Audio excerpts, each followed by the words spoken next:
second EU summit with Turkey in 3 months finished late last night with agreement in principle on the basic approach for resolving the European refugee crisis. After 15 hours of talks, it was agreed that European Council President Donald Tusk would be given the task of consulting further with Turkey on the details, with a final decision expected at the next session of the European Council, scheduled for the 17th of March. European Commission President Jean-Claude Juncker has expressed his satisfaction with the Commission's goal of re-establishing the EU's Schengen border regime by the end of the year.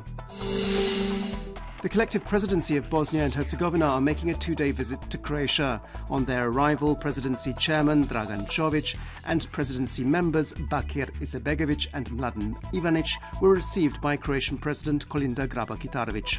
They will also meet with Croatian Prime Minister Tihomir Orešković.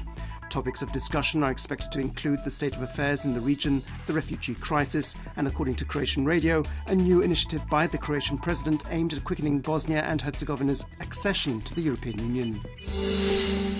After veterans groups from Vukovar proposed Branko Borković as a candidate for the new Veterans Affairs Minister or Deputy Minister, Prime Minister Tihomir Orešković commented in Brussels that he would look at the candidates and reach a decision as soon as possible. The HDZ has proposed Miljan Brkić as their candidate, and the Hvidra Veterans Association today also backed him. Today is International Women's Day. Croatian President Kolinda Grabar-Kitarović today sent her congratulations to women in Croatia, saying that we should all remember the long journey women had to make to have their basic human rights recognised. She said that Croatia had achieved a lot in terms of including women in public, professional and political life, but there was more work to be done on improving gender equality.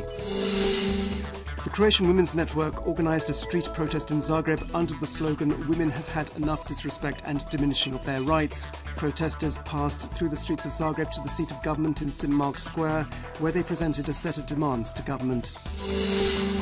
Sport, and in the Croatian Football League, Split and Istra drew 1-1 yesterday. Today, the 26th round will come to an end when Inter Zaprešić host Split's Hajduk at 5 p.m. And in basketball, Zadar and Cibona finished their season in the regional ABA League last night. Zadar defeated Sutjeska 85-83 and recorded 12 wins and 14 defeats this season. Cibona lost to Budućnost in Podgorica for a score of 78-68 and recorded 11 victories and 15 defeats. The end-of-season playoffs will now be between Budućnost, Red Star, Zagreb's Cervita and Megalex. This afternoon's forecast calls for occasional rain, first and foremost along the northern and part of the Central Adriatic coast, as well as in mountainous areas and the Dalmatian interior. Elsewhere, it should be dry, with more cloud in western regions and partly sunny in Dalmatia and in the east of the country. There'll be a light to moderate southeasterly Yugo wind on the coast, which towards the end of the day on the northern coast will turn to a northeasterly Bura wind and strengthen.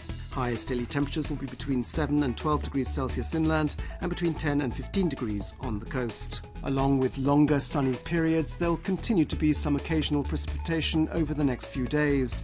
On Wednesday, there is a possibility of rain and sleet at higher elevations, mainly in the morning, while on Thursday a little rain could also fall in eastern regions. The rain will be more frequent on Friday. There'll be an occasional moderate northerly and northeasterly wind. On the coast there'll be more sunny weather, although occasional rain is possible on Thursday and Friday, mainly in Dalmatia. There'll be a moderate to strong northeasterly Bura wind with gale force gusts in the Velebit Channel.